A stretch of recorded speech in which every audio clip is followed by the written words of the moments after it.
All right, welcome everybody. Glad to have you on the show. It is Failure TV for October 2018. This month, my guest is a very unique voice in the Canadian hip hop community. He has been nominated for a Juno, a Genie Award. He's given a TED Talk on hate, and he is a former member of the Sweatshop Union. Please welcome Kyprios. Hey, welcome to the show. Doing? Thank you so much for having me. Thank you so much. It's a fantastic. That's a fantastic intro. There's not much to add to that. That's yeah, that's very nice. Thank you. Yeah. So this is my home. You're at home with me today. So yeah, thanks for having me on the show. Very well. Very glad to have you on the show. I've been a fan for a number of years, probably since about 2099, 2000, probably when a buddy of mine turned me on to one of your songs. I'm like, this is phenomenal, and I've been a fan ever since. So, oh wow, cheers! Thank you so much. No problem. Do you remember what song it was? This is my hit. Oh wow, yeah. Yeah. So he was notorious for finding new music, and so I do have him to credit for a lot of music that I still have in rotation these days. Where did you? He would always be like this. I'm like, whoa. That's great. Now, where did you grow up? I grew up in Kelowna, BC, so west coast of Canada here, but I spent 18 years in Calgary. So that's where I spent most of my time, and I've been back in BC for almost 3 years now. So excellent. Yeah, it's funny, Vancouver and Victoria, BC, and across our province. Just because I spent so much time here, I found there's a lot of people that really did dig and found underground music. And I was one of those kids too. So. And I'd be the same way that your friend was. Anytime that I was turned on by music, it was just I'd always giving it to people. Yeah. I've got a friend who's like that too. My buddy Hinchy, who lives in Kamloops, and he's always keeping me up with stuff that and I dig for records still, but he'll find things that are rare, and he's still nudging me to check things out. It's great. I love that relationship with people, to have friends. That is awesome. Fantastic. Yeah. I did it a little bit different back in the day, though. I was actually, at the time, back when I was in school, I was running an illegal underground hip-hop server, and it was mostly independent music. So I had a lot of indie artists uploading their own stuff and downloading. So I found people all over North America and all over the world that I never would have found otherwise. And I do have to say that I did have your album on there for download, and it was quite popular at the time, but Shaw ended up shutting me down because, putting out that much bandwidth in a day is not recommended. So, ended up shutting it down and going a little bit more legit. I buy everything through iTunes now. Yeah, me too. It's quick. It's easy. I don't have to worry about quality. I don't have to worry about viruses. It's just unbelievable. I'm the same way. I mean, I'm in 2 record pools online as well. I subscribe to 2 record pools, but it's funny. iTunes is good, but there's still a lot of like rare stuff that isn't there that you just can't find. So that you can only find on 45s or vinyl or whatnot. So, and I just started DJing about 1.5 years ago, and it's been a fantastic midlife crisis. Absolutely. Yeah. And actually want to take that somewhere. I have a friend who I met through that same server, who's been friends for years, and he once he had given me some music that he recorded a long time ago, and he once told me to delete it. He's like, get rid of it. Like, that's old history. We don't want that anymore. We want the new stuff. I'm like, dude, no, like, this is classic. Like, how do you feel about like some of the early stuff that you worked on in comparison to what you're doing now? Like, do you get that same feeling of this was garbage and this is where I am now? Of course. I mean, almost instantly when something's released, I look back in I look back in sometimes disgust, going, either what were you thinking, or, that's horrible. And it's funny, sometimes where people are like, oh, I really like that song. You're like, man, how do you like that song? Because I think we're all very critical of our own stuff. And because as artists, you're working on material all the time. And sometimes, like you're mixing and tinkering for so long. And I heard a producer one time say to me, a song is never done. You just walk away from it. I definitely look back at some of the stuff in embarrassment or just thinking that it doesn't reflect on where I'm at today. But you know, it's all part of the progression. There's no regrets. I mean, I can look at things and smile because not only is the song a signature, but the memories of creating them or how they came to be are woven in there too.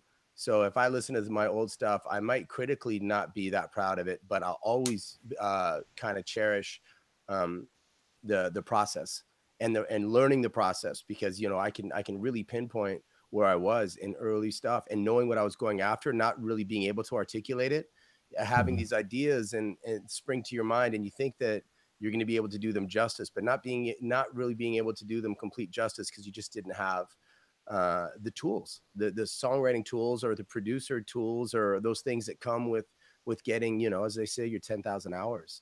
So, but yeah, I'm embarrassed at some of my old stuff, but I also, it makes me reflect for sure. Absolutely. That brought up two completely other topics on the kind of on the same line of thinking there. When you're talking about like not having the right tools and stuff like that, I've known a few different artists over the years, not necessarily even in music, but are like, you know, I can't do my thing because I don't have this tool. And then you listen back to, you know, like old Wu-Tang and stuff like that, and you can tell they didn't have, like, they weren't in a record studio. They were in somebody's basement making this. That sounds like shit. That record really needs to be remixed and remastered. But, you know, I wouldn't put any polish on it. I would just clean up the fidelity a little bit because it's gutter. But that's part of it too. Like, it's like that sound, even the fact that it's so lo-fi. You're right. They didn't know what they were doing, but my goodness, they kicked a hole in the wall. I mean, they just broke a wall. They broke through a wall. It was massive, and a sound that they were able to achieve from a basement. It was incredible. But it doesn't sound great. It certainly doesn't sound great. No, it sounds great, but it really doesn't. Like, no, at the same time, it's like technically it doesn't. It's the sound of my teens, all that lo-fi stuff, and then like to hear them now. I think when I heard Czarface when Czarface released their first, it was like a flashback to 36 Chambers, but like really well mixed. Oh man, like I totally got hooked. It was I played that album for like 3 weeks straight on loop because it brought me so far back and kept me so far forward. It was just amazing how they did that. So it's really cool to see what you can do with tools that you didn't have, 10, 15 years ago. Yeah. I love Doom too, man. Oh my goodness. Yeah, so good. So good. Yeah, it's true. It's true. Yeah. Now we you mentioned a little bit about loving the process. Now, along that and along the same lines of, dealing with, you like this song, you don't like this song, kind of what is the process when you're going through an album? Because, you don't make those 12 or 14 songs that go on the album. That's it. You make a whole bunch and then you pick what goes on your album. What is your process for that? And like, what kind of involvement does like the label have on that? And how does that affect you? Like, have you ever had that where you really want this song and they're like, no, or you're like, I don't want this song, and they're like, yes. Yeah. How does that kind of work? Okay, well, I've only done one major studio album, and that was Sony Say Something that had This Is My Hit. Everything else that I've done has been independently released, and the stuff with Sweatshop, even though we had distribution, there wasn't a massive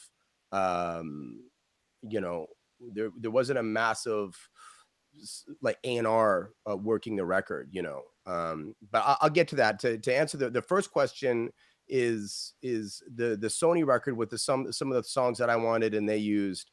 I mean, they signed a guy who had done a spoken word piece, right? Like they really signed me on the strength of a spoken word piece called Hate that you mentioned earlier.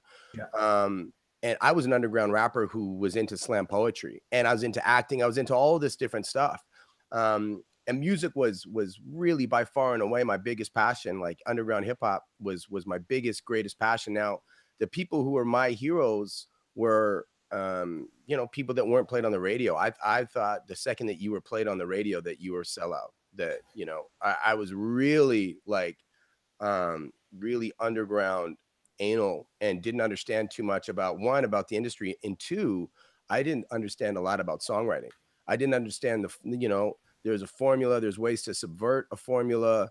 You know, so when I started, Sony gave me a demo deal. So I went out there and worked with this guy who never produced hip hop, and his name is Togs, and he's gone on and done incredible things in the Canadian music industry, but it's not hip hop related. So he was a great guy, and he had a great ear.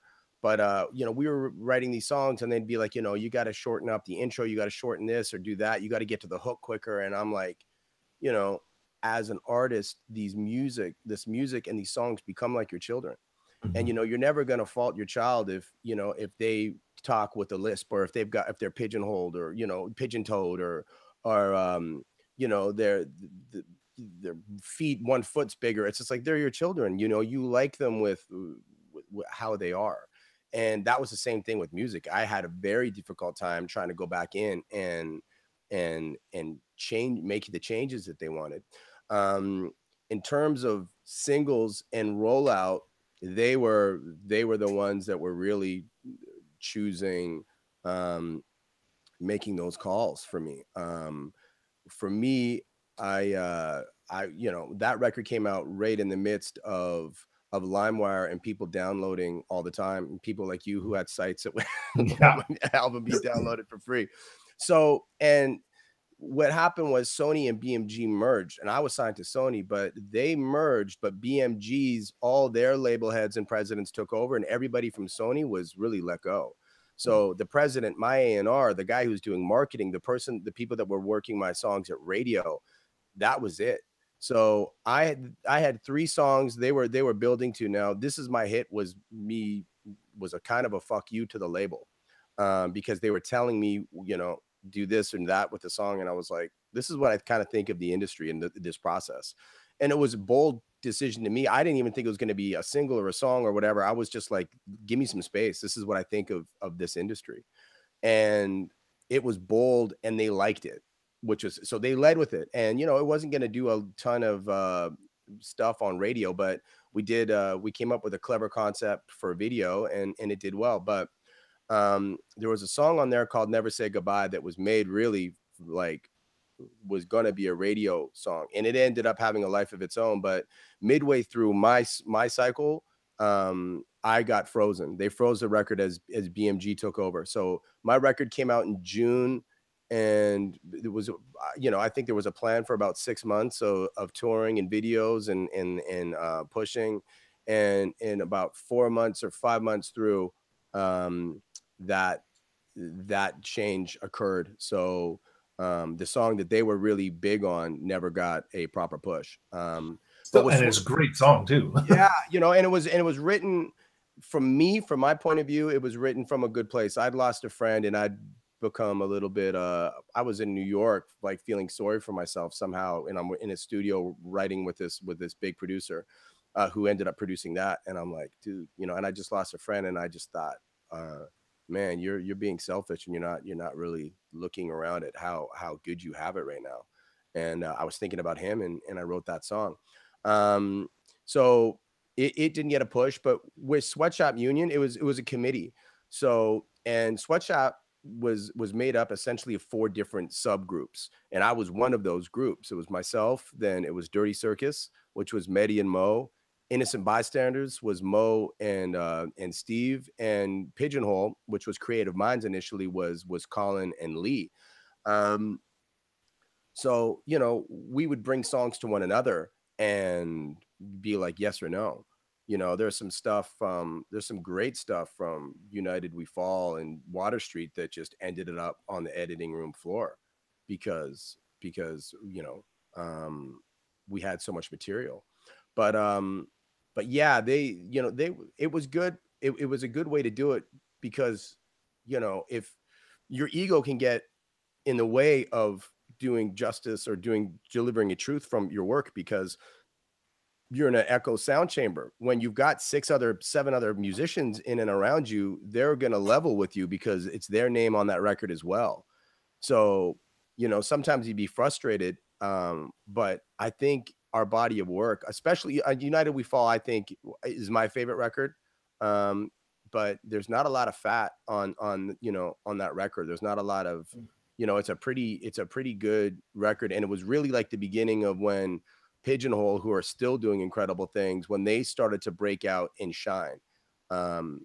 Because, you know, on the record previous, I think they were disappointed with what they'd put on Natural Progression. And then, you know, United We Fall, they come in and they've got, you know, two of my favorite songs were the first songs that any of us heard, and we're like, they really stepped their game up. They really put themselves on a map, and were doing their own production, and yeah, they were great. So we knew that those songs were bangers immediately. And now, I mean, yeah, for now, you know, I'll ask people, or sometimes it's like you have a great song, but it doesn't fit on an album. You know, it's like a puzzle, and I don't know if I'll make another album, to be quite honest. Like I might just continue to release things as they come up, because, you know, it's sometimes, you know, you'll have a piece that you really like, but it does not fit in the puzzle of that album.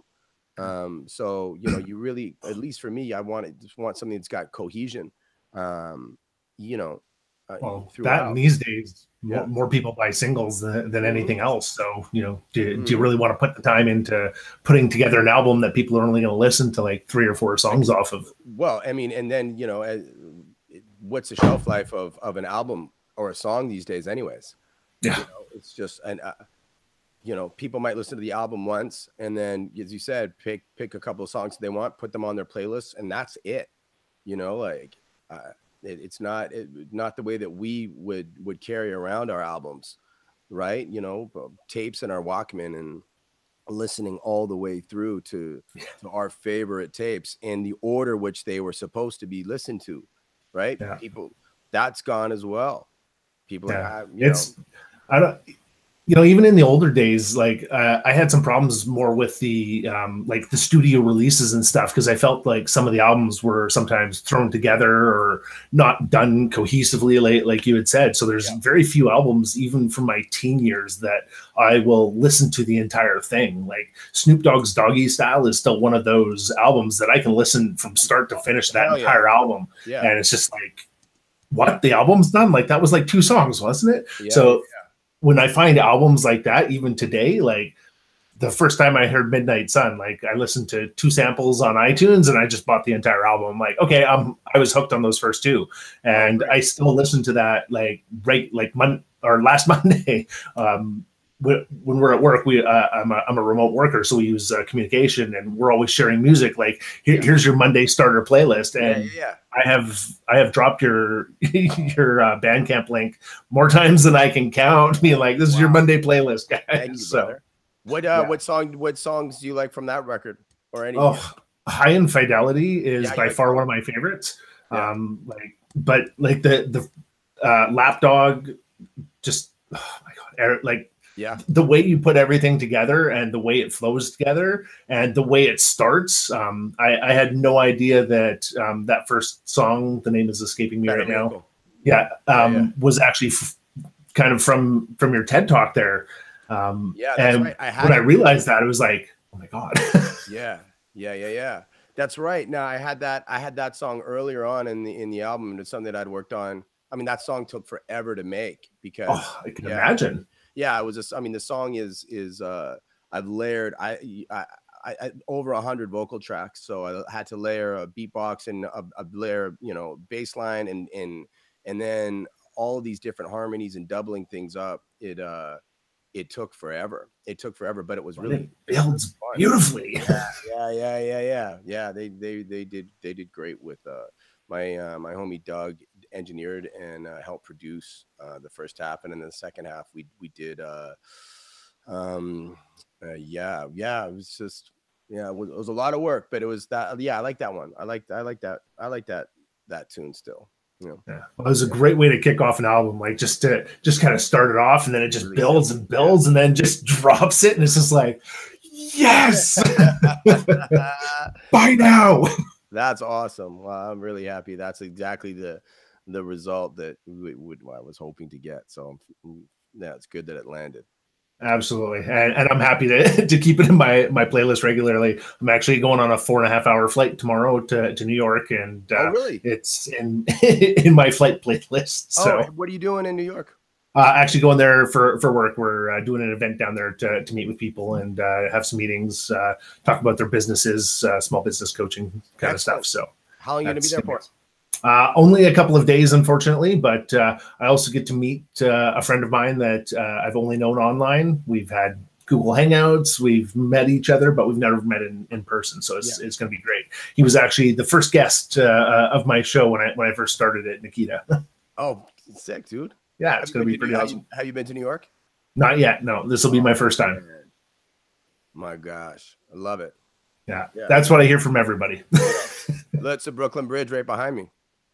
Oh, excellent. Yeah, I was actually going to ask what that photo was later. So that's even better. I'm hoping, because I'm not sure exactly where I'm staying, so I got to kind of figure out what's around me. But having a friend come who lives there is going to make it a lot easier for the evening we're spending together to find some cool stuff to do. So it's going to be pretty awesome, minus the flight time. But that's why you always have good music. Yes, sir. Well, if you get a chance, maybe if you guys are in the LES, hit up the New Eurekan. It's a artisan bar, and they do spoken word nights and music nights there, and you'll I mean, that's where I won that slam with Hate. But every time I'm in New York, I always go back to the New Eurekan. It's a cool little spot. Good to know. For a drink. Yeah. But I'm sure they'll have some spots for you. So excellent. Yeah. Now, I want to go back a little bit to something that you said earlier when you were talking about, you making something and it's kind of like your baby, your child. Yeah. There's a very common saying these days in business anyway, that's sometimes you have to kill your babies, and meaning that sometimes you have to take that thing that you love and kill it off to get on to the next thing without, going stagnant stuff. Has there ever been a time that you can remember anyway that you should have killed the baby that you kept and it just kind of went wrong? Like, have you had any experiences like that? Oh yeah, absolutely. I mean, yeah, for sure. Hanging on to things, fighting for things that you should let go of. It's hard to do because end of the time it's so personal. So it's so personal that you've got these emotional attachments to it that make it surreal. Musically, is there like anything that you do when you have to do that to kind of help yourself move on from it, or to make it hurt less, like to try and disconnect from that emotional attachment? Yeah, I don't know. I think as an artist, in the finished product, when like you get negative YouTube comments or you get haters, that stuff is hard and it's tricky. But I think that from being an actor, you really develop a thick skin, because you go in, you audition, you're like, you put so much work and time and effort into it, and you think that you're really right for the part, and then you don't hear anything back, and you're literally like, you're looking at your phone every 2 minutes, every 5 minutes, just going, oh, but is my agent going to call? Am I going to get this? Am I going to get this? And so you're dealing with a sense of loss. I mean, all of the time, of having to be able to get up and get over it in order to get back into the room and audition for something else. So I think that I have a fairly thick skin now. I did care a lot more earlier in life about people's opinions and their feelings, and as I've matured, it matters less and less to me, thankfully. But yeah, I don't know. I don't know if there's anything if there's a song that I worked too hard on, or I fought for too much, or I don't know. I don't know if there's anything, there's certainly things that I would have done differently, but I don't know if song selection or being stringent and like trying to stick to the guns of a song is one of them. Yeah, that's fair. Maybe that's my tragic flaw. I'm oblivious to it. All Yep. right. Well, let's ask this. What is your, like, when you think of failure, what Yep. is your definition of failure? What would you consider a failure on your part? On my part, well, I guess it's somebody who tries something and they fail, and then they don't try again. That to me is failure. I mean, because you can try to, try to hit a jump shot from the free throw line, and it might not go in, but it's if you keep picking up the basketball and keep shooting it, you're eventually going to land some and hit some. um but I it's difficult to define it. I truly think it's when you've given up on something. I don't look at people who've gone out in music and, like, yeah, they sold 3,000 records. It's the records of failure. It's like, well, not necessarily. Not Yeah. necessarily. It's a failure because it may resonate with people. And, I was of the mind when I was young that the people that I really looked up to were, like, I really loved AC Alone and Del the Funky Homo Sapien and Pharoah Monch and Prince Poe, and, like, I thought those guys all had Lamborghinis and Ferraris because everybody that I knew thought that they were cool too and had their records. And then, you start meeting some of these people and you're like, what? Like, Del was living with his mom. I was like, what? You live with your moms, dude? I mean, and but they were making the music that I had the most kinship to. So it's not necessarily, just record sales. I mean, it's resonance. I think it's relativity and resonance. So, you know, I think my biggest failures or shortcomings were not paying enough attention to the other side of the ball, the other side of the coin. I mean, the one side of the coin is being an artist. The other side is being, when you're independent, is the business side and the marketing side. And I think that I failed to put in the proper time and neglected a lot of that to my own detriment because I had no passion for it. And you know generally an artist's fuel is passion. And then you can go eat nothing and you can eat gross food and not have anything to drink, but you keep pushing forward because you're doing that which you love. And the business and marketing and looking at numbers and potential territories that your song's getting played in, or more people are buying or downloading it. It's like, it's numbers. um but I think that I certainly could have done a better job of paying attention to those things. um and that's a lack of effort. Yeah. Yeah. Well, I like how you mentioned that when you were younger, you kind of had a different outlook on that as well, and I think Yeah. that's a very common thing in terms of failure. That how people perceive it from when they're young. Well, failure and success in general, not just failure. How you perceive it when you're younger versus how you perceive it when you're older. Like when we're younger, success is all about being rich and famous, or being that. And then as you get older, you realize that all that stuff that your parents said might not have been a bunch of total crap. About it's the people and it's the experiences that you have that are what make life what it is. And it's Yeah. like, oh wow, yeah, no, you were right. And like you said, you'll spend all that time working on something just because you're passionate about it. And Yeah. I think that's the hardest part, because you look at a lot of people who are famous now that were never famous when they were alive. Um, Absolutely. like who's got to cut his ear off? My brain's Van going Gogh. to, yeah, like he was never popular. Like Yeah. it wasn't until he was dead. But No. I would love to see what he would think these days about what people think of his art now, like of Right. what he didn't know back then, like how that would possibly change who he is too. Yeah. Yeah. Yeah. And his self-perception and his self-worth. And Exactly. yeah, that's true. It's very true. I think that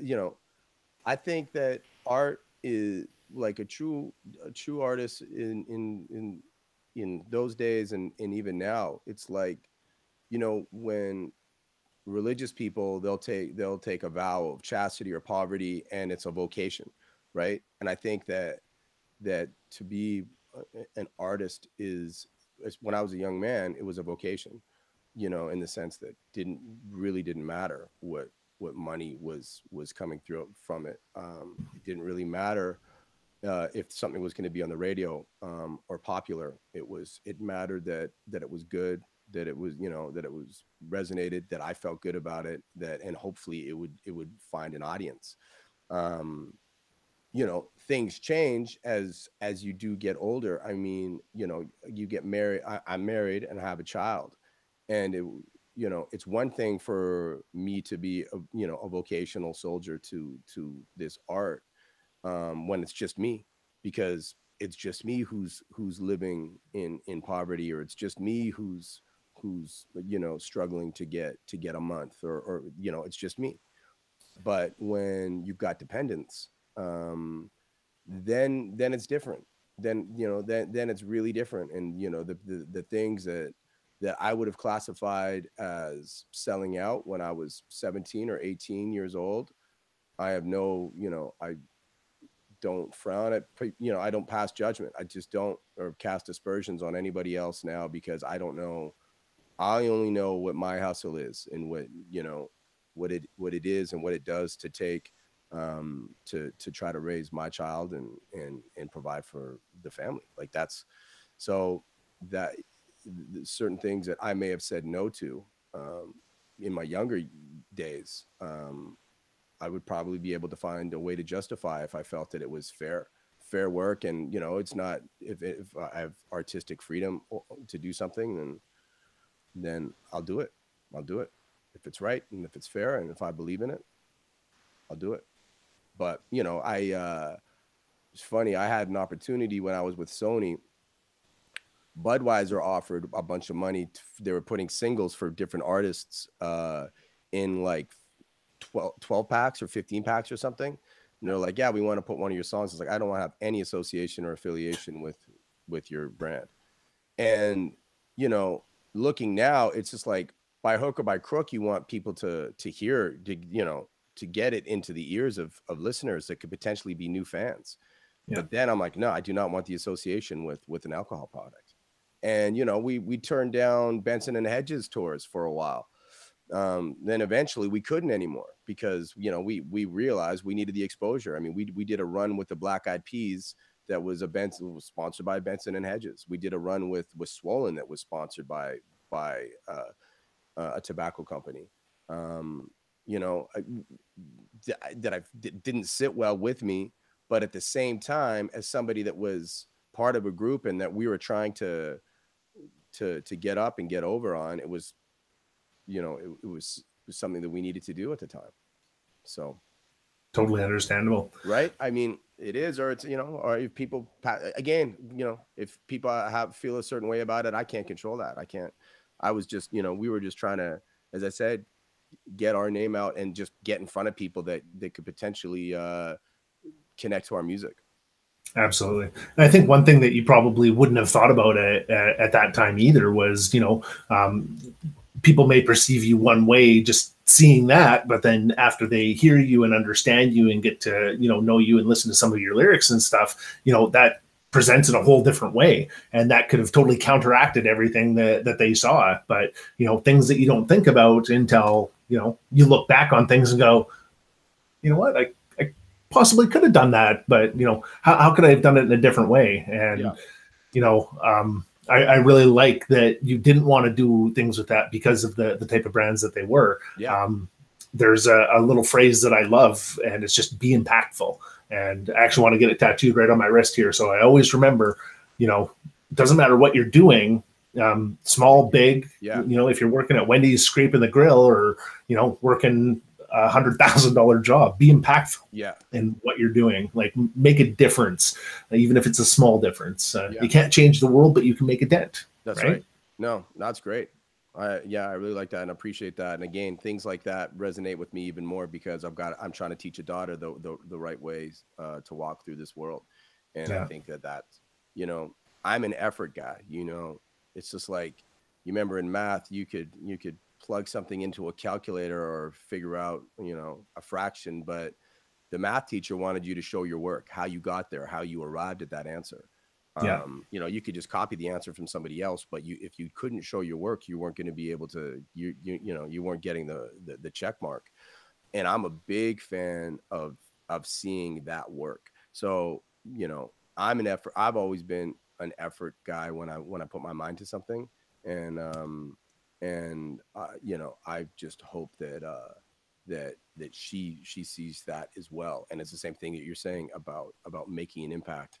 You know, is putting in an effort, putting in an honest effort as well. Yeah. And I especially think that we need that these days. There's just way too much bad shit all over the place. Yeah, there really is. We need more happiness. We need more smiles. We need more honesty. Mm-hmm. We need more impact. And it's kind of mind-boggling how easily hate spreads and love does not. It's true. It's very strange. And I kind of think that your spoken word piece is if not more valid now than it was when I first heard it. Yeah, I mean, it's funny that I thought that even at that point that the race issues were dissipating, that things were getting better until, you know, and the Black Lives Movement really showed me how little things have progressed. And yeah, and you know, what's seemingly going on in the United States is things are even more divisive now than they've been in many years. And it's more open. I think that things were still quite divisive. It just wasn't brought up and spoken about. And I think the people that were in poverty, and the people that didn't have the power and the voice, they just weren't being heard. And now there's platforms where you're able to see it. I remember going to play in Miami. Have you ever been to Miami? I think I went because I went to Walt Disney World and everything when I was a kid. Yeah. We did a bunch of touring down in Florida. So I'm pretty sure we stopped there, but I was like 6. So I really don't remember everywhere we went. We came in from the airport, and I don't know which way we came in, but at some point around the highway, you could see it was really like hard done by, you know, really, really like decayed urban living. And you know, like you wouldn't want to live there. And quite literally 2 or 3 minutes down the road were the places where people had like water channels to the water, like, and yachts out front, and it looked like, you know, puff videos. And it was the way that we came in. Like you couldn't even get into the city without traveling through that really harsh part.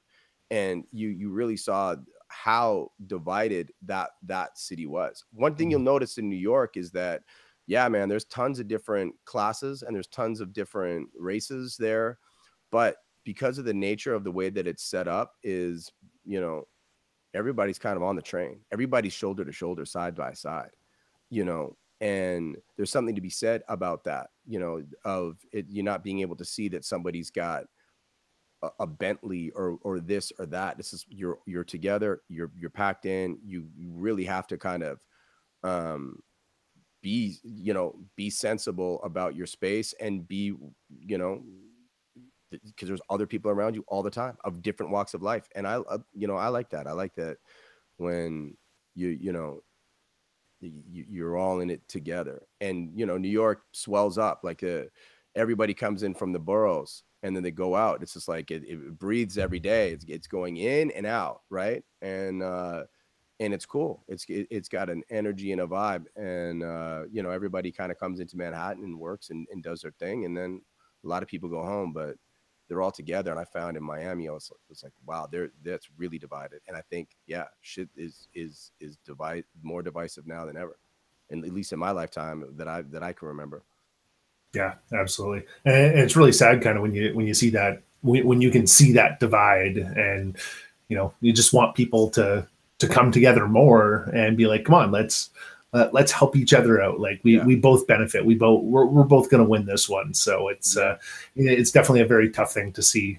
I've seen a similar kind of thing, like when I was in LA for an event, and I walked 3 blocks in the wrong direction, and all of a sudden I was in like it was still like city streets and everything, but there were tents everywhere, like lining the streets of homeless people. Right. And they came in every night at 5 after all the businesses shut down. They set up their tents. Yeah. First thing in the morning, they packed everything up and left so the businesses could open. And it's just like, 3 blocks that way, it's all skyscrapers and beautiful buildings and Bentleys, and it's like, holy geez, like you take the wrong turn down the wrong street and it's night and day.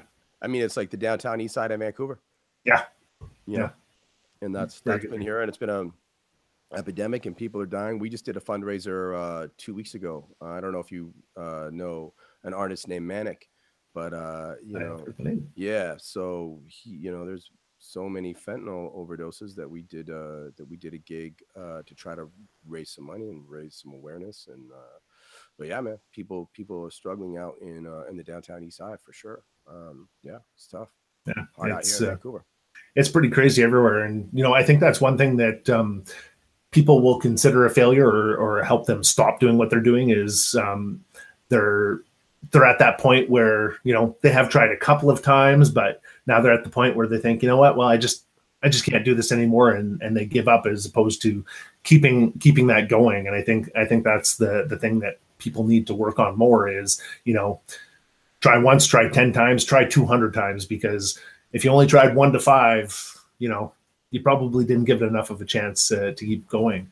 For those people, I think this will be a great finish here is for those people that are kind of in that mentality, what is some advice that you give anybody that's, kind of stuck at that point or about to give up? What would you tell them to try and keep them going? Well, I think if it is, if I'm speaking to somebody who's an artist, I look at it as if the flip side of something really negative, but of somebody fighting for their life, is when you get somebody who's faced with a cancer. There's a couple ways to go if you're having to deal with that, and I've seen it in my family and with friends, and we've all been affected by it at some point. But it's the people that are like, I am going to be very aggressive, so aggressive. I'll try this or holistic medicine, and I'm going to look after myself, and my diet will change. And the people that are like reading and talking and going after it, they do what they can to really rid themselves of that, to get rid of cancer. I think artistically, if you want to get up and get over and get out there, that you must treat it as though it is the same thing, but in a positive and a beautiful way. The counter of something like cancer is of you trying to be able to believe and get your passion out. But you must be aggressive, and you must not just keep doing the same thing that you've done. If it's not working, you can get better at it. But application in other areas. The thing for me that really helped was, I was a spoken word poet, an actor, and a musician. And all I knew is I loved all of those things, but it was just like, there's people that rock climb and they get really techie, like a 2-finger hold or whatever. I looked at it as just like, I just wanted to get up the mountain. And, if this limb happened to be music and this limb was poetry and my feet were acting, whatever, one was going to pull the other limbs up. They were all connected. Those 3 things that I was focused on. People today are far more savvy with multimedia. So, there's people like artists are blow my mind. It's like, oh yeah, I produced it, I engineered it, I did the cuts on it, I wrote the song, I actually directed it on my camera phone. It's like they can do so much. It's just, and all of those things help. They all help. So, if you're getting dusted at one place, it's just like an application somewhere else that can essentially help. But I think being aggressive is very key. And by that, it's reading, inundating, stage time, getting your 10,000 hours in, and really treating it like it's something that you need to get out. So that's my advice. That was awesome advice. I love that. It's such a great analogy, especially like with the three different things, because some people will just focus on one thing, but there, like you said, there's a lot of people, especially these days, that are focusing on a whole bunch of different things and doing a lot more. So it definitely definitely hit the nail right on the head. And it's an effort too. You know, even if it's something that's not related, you know, you always are finding like little things when you're putting effort in. Like if you've tried really hard, like, and even if it doesn't work out the way that you intended, again, looking back at some of the music that I made that I might not be that proud of, I'm still happy because I know how much effort that really went in, you know, and I look back at things too. If it's like if the effort was right, and I I really tried hard, I don't look back begrudgingly. That's awesome. So awesome. Kyprios, thank you so much for coming on the show. It has been an absolute pleasure to have you. Stop it, man. Thank you very much. And that just tickles me that the Midnight Sun is going to come with you to New York and that you get to play it for the fellas. So that's great, man. Thank you so much for the support and for having me. No problem. Thank you again. For those of you watching and listening at home, that's it for this month. We will see you again next month. Have a great time. Easy. Bye now.